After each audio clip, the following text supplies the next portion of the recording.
শুভেচ্ছা, আমন্ত্রণ চ্যানেল 24 নিয়মিত আয়োজন নিউজ রুম আপডেটে। পুরো আয়োজন জুড়ে আপনাদের সাথে থাকবো আমি মোহাম্মদ ইমতিয়াজ। সমৃদ্ধির পথে এগিয়ে যেতে দরকার ইস্পাত দৃঢ় ভিত্তি, তাই স্থাপনার স্থায়িত্ব নিশ্চিত করুন সর্বোচ্চ মানের ZSRM ব্রডবার। ZSRM bond to bond. নৌবাহিনী কর্মকর্তাকে মারধরের মামলায় সংসদ সদস্য হাজী সেলিমের ছেলে ইরফান সেলিমকে গ্রেফতারের পর কেন্দ্রীয় কারাগারে নিয়ে যাওয়া হচ্ছে। লালবাগের বাসায় চলমান র্যাবের অভিযানে উদ্ধার হয়েছে অবৈধ অস্ত্র, ইয়াবাসহ বিদেশি মদ, অনুমোদনহীন 38টি ওয়াকিটকি এবং বেস স্টেশন। এছাড়া একটি টর্চার সেলেরও সন্ধান পেয়েছে র্যাব। সেখান থেকেও অবৈধ অস্ত্র উদ্ধার করা হয়েছে। র্যাবের ভ্রাম্যমাণ আদালত 2 অভিযোগে 1 বছরের কারাদণ্ড দিয়েছেন ইরফান সেলিম সহ 2 জনকে। সমাজের যে শ্রেণীতেই থাকুক অপরাধী পার পাবে না। সোমবার সকালে স্বরাষ্ট্রমন্ত্রীর এমন হুঁশিয়ারির পরই র্যাবের অভিযান শুরু হয় সংসদ সদস্য হাজী সেলিমের বাসায়। তল্লাশিতে যোগ দেন নির্বাহী ম্যাজিস্ট্রেট সরওয়ার আলম। অভিযান চালিয়ে উদ্ধার হয় পিস্তল, বন্দুক, মদ, বিয়ার, ওয়াকিটকি সহ বিপুল পরিমাণ ইলেকট্রনিক্স সামগ্রী।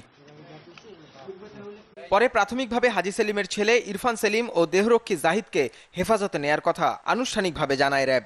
মোহাম্মদ ইরফান মোহাম্মদ সেলিমের নিকট থেকে আমরা লাইসেন্সবিহীন একটি বিদেশি অস্ত্র, সাথে 5 থেকে 6 লিটার বিদেশি মদ অনুমোদনবিহীন আমরা আটক করতে সক্ষম হই। এই ধরনের কর্মকাণ্ডের জন্য র্যাবের নির্বাহী ম্যাজিস্ট্রেট ইরফান মোহাম্মদ সেলিমকে অবৈধ ওয়াকিটকি রাখা এবং ব্যবহারের জন্য 6 মাসের কারাদণ্ড প্রদান করেছে।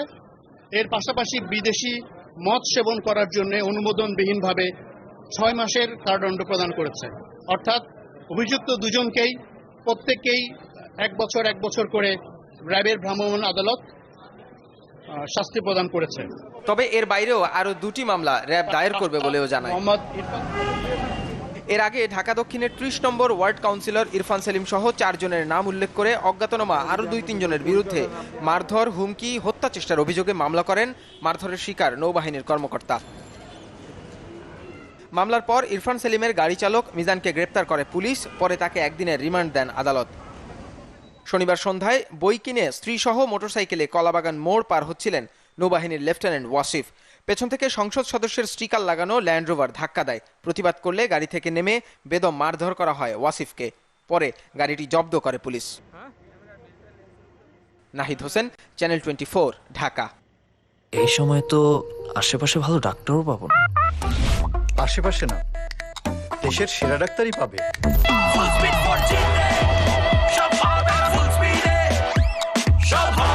ওকলা সার্টিফাইড বাংলালিংক এখন বাংলাদেশের fastest mobile network. Full speed 4G তে সব হবে ফুল স্পিডে। বাংলালিংক। এদিকে নৌবাহিনী কর্মকর্তাকে মারধরের ঘটনায় জড়িত কাউকেই ছাড় দেয়া হবে না, এই হুঁশিয়ারি দিয়েছেন স্বরাষ্ট্রমন্ত্রী আসাদুজ্জামান খান কামাল। আজকে সকালে নিজ বাসায় সাংবাদিকদের তিনি বলেছেন, সমাজের যেই শ্রেণীর মানুষই অপরাধ করুক না কেন কাউকেই ছাড় দেয়া হবে না। যেই ঘটনা ঘটাক আমরা কাউকে ছাড় দিচ্ছি না, আপনারা সেটা দেখেছেন। সে জনপ্রতিনিধি হোক কিংবা সে সমাজের উচ্চ লেভেলের লোক হোক, কাউকে আমরা ছাড় দিচ্ছি না। এই ঘটনা যেই ঘটিয়েছেন আমরা তদন্তের মাধ্যমে তাকে নিশ্চিত করে তাকে আমরা অবশ্যই শাস্তির মুখোমুখি করব। ঠান্ডা বা গরম কিছু খেলে দাঁতে যে শিরশিরে অনুভূতি হয় সেটাই দাঁতের সেন্সিটিভিটি। দ্রুত সমাধান না করলে এটি আরও গুরুতর হতে পারে। ডেন্টিস্টরা সেন্সোডাইন ব্যবহারের পরামর্শ দেন, কারণ সেন্সোডাইন দাঁতের শিরশিরে অনুভূতি থেকে আরাম দেয়। বাড়িতে অভিযান শেষ না হতেই রাজধানীর মৌলভীবাজার এলাকায় হাজী সেলিমের দখলে থাকা অগ্রণী ব্যাংকের জায়গা উদ্ধার করেছে অগ্রণী ব্যাংক কর্তৃপক্ষ। সন্ধ্যায় আইনশৃঙ্খলা বাহিনীর সহায়তা ছাড়াই ব্যাংক কর্তৃপক্ষ নিজেদের জায়গা বুঝে নেয়। এ সময় ব্যাংকের কর্মকর্তারা জানিয়েছেন 14 শতক এই জায়গার মালিক অগ্রণী ব্যাংক, যেখানে 2 তলা একটি ভবন ছিল। স্বাধীনতার পরপরই এই শাখা উদ্বোধন করা হয়। সম্প্রতি পুরাতন ভবন ছেড়ে রাস্তার সামনের দিকে স্থানান্তর করা হয় ব্যাংকটি। করোনাকালে অগ্রণী ব্যাংকের পুরাতন 2 তলা ভবন গড়িয়ে দিয়ে জায়গাটি দখলে নেয় হাজী সেলিমের লোকজন। লকডাউনের কারণে কোনো লোকজন নাই এখানে। আমাদের যে সিকিউরিটি গার্ড থাকে উনিও লকডাউনের কারণে ব্যাংকের ভিতরে ছিল, ব্যাংকের ভোল্ট রক্ষার্থে। তো রাতের আধারে তারা এই কর্মযজ্ঞ করে। আমরা আজকে গেটের তালা ভাঙছি, গেট ভাঙছি এবং আমরা আমাদের সম্পত্তি আমাদের দখলে নিয়ে নিলাম আজকে। নিউজরুম আপডেটে একটা ছোট্ট বিরতির সময় হলো, বিরতির পর আবারও ফিরে আসছি, সাথে থাকবেন আশা করছি। বিরতির পর আরো একবার স্বাগত নিউজরুম আপডেটে, আপনাদের সাথে আছি আমি মোহাম্মদ ইমতিয়াজ। এবার মার্কিন প্রেসিডেন্ট নির্বাচনের খবর জানাবো আপনাদের।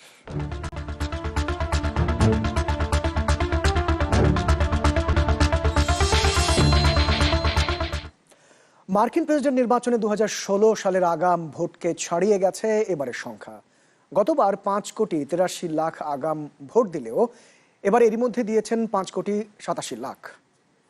গতবার মোট ভোটের 42% ছিল আগাম, এবার আগাম ভোট দেওয়া ব্যক্তিদের 54% ব্যাটল গ্রাউন্ড বা সবচেয়ে বেশি প্রতিযোগিতাপূর্ণ রাজ্যের ভোটার। জনমত জরিপ বলছে এই ভোটে এগিয়ে রয়েছেন জো বাইডেন। তথ্য বা বিশেষজ্ঞরা যাই বলুন না কেন, নির্বাচনী প্রচারণে করোনা ভাইরাসকে বিদায় জানিয়ে দিচ্ছেন ট্রাম্প। নিউ হ্যাম্পশায়ারে তিনি বলেছেন বৈশ্বিক মহামারী শেষের পথে এবং ভ্যাকসিন ছাড়াই স্বাভাবিক জীবনে ফিরছেন মার্কিনীরা। মার্কিন গণমাধ্যম সিবিএসকে দেয়া সাক্ষাৎকারে বাইডেন বলেছেন কেবল অবৈধভাবেই জিততে পারেন ট্রাম্প। মার্কিন প্রেসিডেন্ট নির্বাচনে এবার রেকর্ড 2,23,00,000 অভিবাসী আমেরিকান ভোটার, যার মধ্যে দ্বিতীয় বৃহত্তম হলেন 25 লাখ ভারতীয় আমেরিকান। বাংলাদেশি রয়েছেন 1,70,000। ফ্যামিলি রিইউনিয়ন কর্মসূচি বাতিল করায় ট্রাম্পের প্রতি আগ্রহে ভাটা পড়েছে ভারতীয় আমেরিকানদের। এবার বেশিরভাগ লাতিন আমেরিকান এবং এশীয়দের প্রথম পছন্দ জো বাইডেন। এক বছর আগে এই ছবি ঝড় তোলে গোটা বিশ্বে। যুক্তরাষ্ট্র যাওয়ার পথে মেক্সিকোর নদীতে ডুবে মারা যান এল সালভাদোরের বাসিন্দা অস্কার রামিরেজ এবং তার 23 মাসের কন্যা ভ্যালেরিয়া। শুধু তাই নয়, ফেডারেল আদালতের নির্দেশনার পরও মেক্সিকো সীমান্তে এখনও পরিবারের সন্ধান পায়নি 545 শিশু। এটা দুঃখজনক যে আদালতকে অগ্রাহ্য করে ট্রাম্প প্রশাসন শিশুদের পিতামাতার কাছ থেকে আলাদাকরণ অব্যাহত রেখেছে। আসছে নির্বাচনে লাতিন আমেরিকানরা তাই বাইডেনকেই সমর্থন দিচ্ছে। কড়া অভিবাসন নীতির কারণে অভিবাসী অধ্যুষিত রাজ্যগুলোতে এবছর তলানিতে রিপাবলিকানদের জনপ্রিয়তা। যুক্তরাষ্ট্রে বৈধভাবে বাস করে এমন ভারতীয়র সংখ্যা প্রায় 40 লাখ, ভোটার প্রায় 25 লাখ, যাদের অধিকাংশেরই বাস নিউ ইয়র্ক, নিউ জার্সি এবং ক্যালিফোর্নিয়ার মতো ডেমোক্রেটিক রাজ্যগুলোতে। বলা হয় যুক্তরাষ্ট্রের দ্বিতীয় বৃহত্তম অভিবাসী কমিউনিটি ভারতীয়রা। তার উপর ভারতীয় বংশোদ্ভূত কমলা হ্যারিসকে নিয়ে আগ্রহের কমতি নেই ভারতীয় অভিবাসী ভোটারদের। My mother, Shamala Gopalan Harris. She came here from India. এই মুহূর্তে মিশিগান সহ 7 রাজ্যে 13 লাখ ভারতীয় মার্কিন ভোটার। জনমত জরিপ বলছে 72% ভারতীয়ই বাইডেনের পক্ষে। উইসকনসিন কিংবা মিশিগানের মতো রাজ্যগুলোর ভোট নির্বাচনী ফল নির্ধারণে গুরুত্বপূর্ণ হয়ে উঠতে পারে।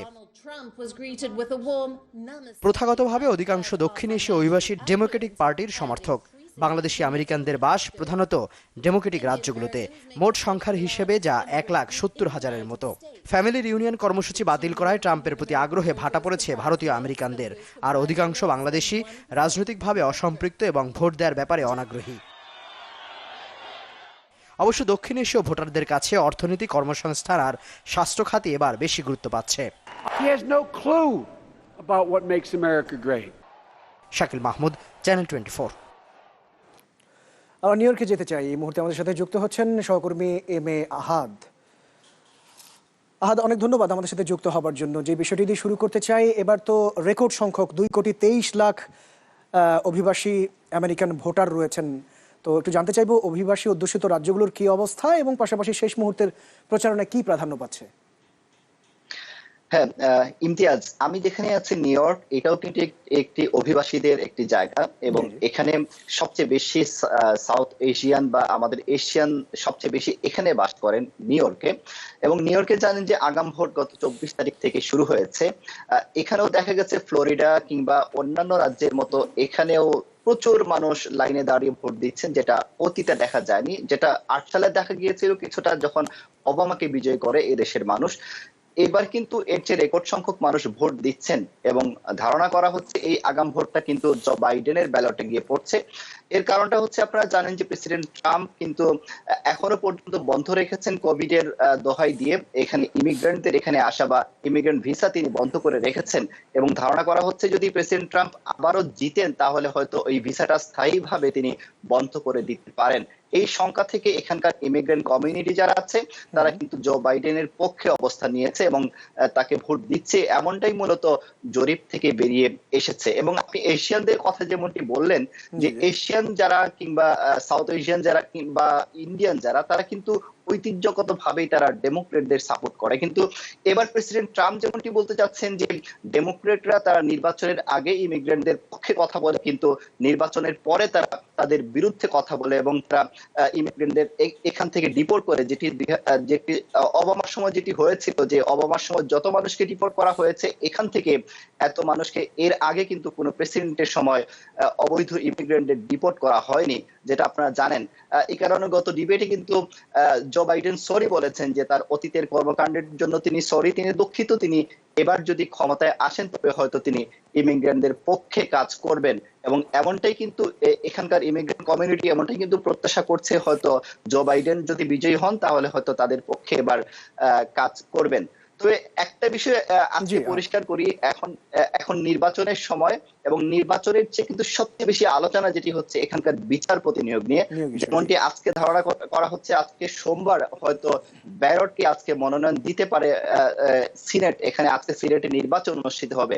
এমনটা যদি হয়ে যায় তাহলে কিন্তু কয়েক দশক এখানকার বিচার ব্যবস্থা কিংবা বিচার বিভাগ কিন্তু রক্ষণশীলদের দখলে চলে যাবে, যেটা ডেমোক্রেটদের জন্য সবচেয়ে বড় সংখ্যা। যদি জো বাইডেনও যদি বিজয়ী হয়ে যান তাহলে হয়তো ইমিগ্রেন্টদের জন্য তিনি কিছু করতে পারবেন, কারণ তার সবকিছু হয়তো তখন সুপ্রিম কোর্টে আটকে যাবে। কারণ জানেন যে সুপ্রিম কোর্টের যে 9 জন বিচারপতি বর্তমানে কিন্তু 3 জন মাত্র ডেমোক্রেটদের, এবং এখন যদি ব্যারটকে যদি আজকে মনোনীত করা হয়ে যায়, নির্বাচিত করা হয়ে যায় সিনেটে, তাহলে তাদের 6 জন হয়ে যাবে, যে কারণে এখানকার বিচার ব্যবস্থা সবগুলো কিন্তু প্রেসিডেন্ট ট্রাম্পের দলের হয়ে যাবে। প্রেসিডেন্ট ট্রাম্প জিতুক আর জো বাইডেন জিতুক, এই বিচার ব্যবস্থা কিন্তু তাদের হয়ে যাবে, রক্ষণশীলদের হয়ে যাবে। এটা কিন্তু সবচেয়ে বড় শঙ্কার কারণ, এবং ধারণা করা হচ্ছে এই রক্ষণশীলরা ইমিগ্রেন্টদের বিরুদ্ধে তারা আদালতে অবস্থান নিবে।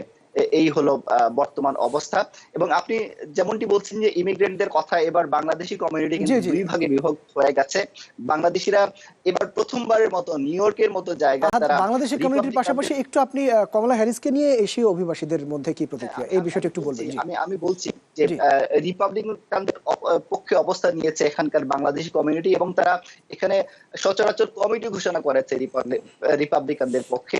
যেমনটা বলছিলেন যে ইমিগ্রেন্টদের বিরোধী কার্যক্রমের কারণে তারা এখন রিপাবলিকানদের পক্ষে চলে গেছে। এবং কামালা হ্যারিসের কথা যেমনটি বলছিলেন, তিনি একজন ইন্ডিয়ান, এবং এই ইন্ডিয়ান হওয়ার কারণে এখানকার ইন্ডিয়ান যারা আছেন তারা কিন্তু জো বাইডেনের পক্ষে অবস্থান নিয়েছেন, কারণ তারা বলতে যাচ্ছেন যে এর আগে এত বড় সুবর্ণ সুযোগ আর ইন্ডিয়ানদের পক্ষে আর কখনো আসেনি। তবে প্রেসিডেন্ট ট্রাম্প বরাবরের মতো সবসময় বলে যাচ্ছেন যে মোদি হচ্ছে তার বন্ধু এবং মোদির সাথে তার সুসম্পর্ক রয়েছে, এই কারণে হয়তো ইন্ডিয়ানরা তাকে ভোট দিবে। কিন্তু শেষ মুহূর্তে হয়তো এটা ডোনাল্ড ট্রাম্পের বিরুদ্ধেও চলে যেতে পারে এখানকার ভোট, কারণ কামালা হ্যারিস আপনারা জানেন যে সাউথ এশিয়ান বাসিন্দা কিংবা ইন্ডিয়ান, তার অরিজিন হচ্ছে ইন্ডিয়ান। বুঝতে পেরেছি। আহাদ, অনেক ধন্যবাদ। সময় বলে দিবে আসলে কে শেষ হাসি হাসবেন, সে কি ডোনাল্ড ট্রাম্প না জো বাইডেন। দেখা যাক কি অবস্থা হয়। দর্শক, আমাদের সাথে যুক্ত ছিলেন সহকর্মী M A Ahad new York থেকে। এর সাথে আরো একটা ছোট্ট বিরতির সময় হলো, আশা করছি বিরতির পর আপনাদের পাশে থাকবেন। আপনারা দেখছেন নিউজ রুম আপডেট। অনেক ধন্যবাদ এতক্ষণ যারা সঙ্গে রয়েছেন। মহানবীর কার্টুন প্রদর্শন নিয়ে ফ্রান্সের প্রেসিডেন্টের মন্তব্য ঘিরে দেশটির পণ্য বর্জনের দাবি উঠেছে বিশ্বের বিভিন্ন দেশে। এর মধ্যে জর্ডান, কাতার এবং কুয়েতের সুপার শপগুলো থেকে সরিয়ে ফেলা হয়েছে সব ফরাসি পণ্য। চলছে প্রতিবাদ ও সামাজিক যোগাযোগ মাধ্যমে মুখর ফ্রান্স বিরোধী প্রচারণায় পণ্য বয়কট বন্ধে আরব দেশগুলোর প্রতি আহ্বান জানিয়েছেন ফরাসি প্রেসিডেন্ট এমানুয়েল ম্যাক্রো। সপ্তাহখানেক আগে ক্লাসরুমে মহানবীর ব্যঙ্গ কার্টুন প্রদর্শন করেন স্যামুয়েল পেটি নামে এক শিক্ষক। এতে ক্ষুব্ধ হয়ে তার শিরচ্ছেদ করেন এক চেচেন শিক্ষার্থী। এ ঘটনার পরে উত্তপ্ত ফ্রান্স। 50টি মসজিদ সহ মুসলিম অধ্যুষিত এলাকায় কথিত উগ্রবাদী ধরতে সাঁড়াশি অভিযানে নামে ফরাসি নিরাপত্তা বাহিনী। ফ্রান্সের সরকারি ভবনে টানানো হয়েছে নবীজির ব্যঙ্গ কার্টুন। ইসলামপন্থীরা আমাদের ভবিষ্যৎ দখলে নিতে চায়, তবে এটা কখনোই হতে দেওয়া হবে না। অবশ্যই এ ধরনের কার্টুন আঁকা অব্যাহত রাখবে ফ্রান্স। এ মন্তব্যের জন্য ম্যাক্রোকে মানসিক ভারসাম্যহীন আখ্যা দেন তুর্কি প্রেসিডেন্ট। এর পাল্টা প্রতিক্রিয়ায় এরদোয়ানকে সন্ত্রাসী বলেন নেদারল্যান্ডসের এক রাজনীতিক, আর ম্যাক্রোর পক্ষে একাট্টা দেশটির রাজনীতিবিদরা। আমাদের ধর্মগ্রন্থ ফ্যাসিবাদের শিক্ষা দেয় না, বরং জার্মানি ও ইতালি ফ্যাসিবাদ দেখেছে। পবিত্র কোরআন সামাজিক ন্যায় বিচারের কথা বলে। জার্মানির বার্লিনে একটি মসজিদে সাঁড়াশি অভিযানে নামে পুলিশ। ফ্রান্স সহ ইউরোপ জুড়ে মহানবীকে অসম্মানের প্রতিবাদে ক্ষোভে ফুঁসছে মুসলিম দেশগুলো। রোববার বিক্ষোভ হয় কুয়েত, সিরিয়া, লিবিয়া, তুরস্ক ও ফিলিস্তিনে। সুপার শপ থেকে এরই মধ্যে ফরাসি পণ্য সরিয়ে ফেলেছে জর্ডান, কাতার ও কুয়েত। হ্যাশট্যাগে ফরাসি পণ্য বিক্রেতা প্রতিষ্ঠান ক্যারফুর বয়কটের আহ্বান চলছে সৌদিতে। নবীজি আমাদের নেতা, তার এমন অবমাননা কোনো মুসলিমই মেনে নিতে পারে না। ফরাসি প্রেসিডেন্ট আমাদের হৃদয়ে আঘাত করেছেন। ইসলাম শান্তির ধর্ম, তিনি ইসলাম ও উগ্রবাদকে মিলিয়ে ফেলেছেন।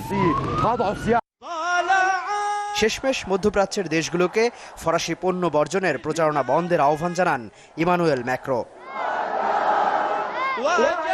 শাকিল মাহমুদ, চ্যানেল 24। এই ছিল আজকের নিউজ রুম আপডেটে। অনেক ধন্যবাদ এতক্ষণ যারা সঙ্গে ছিলেন। ভালো থাকবেন।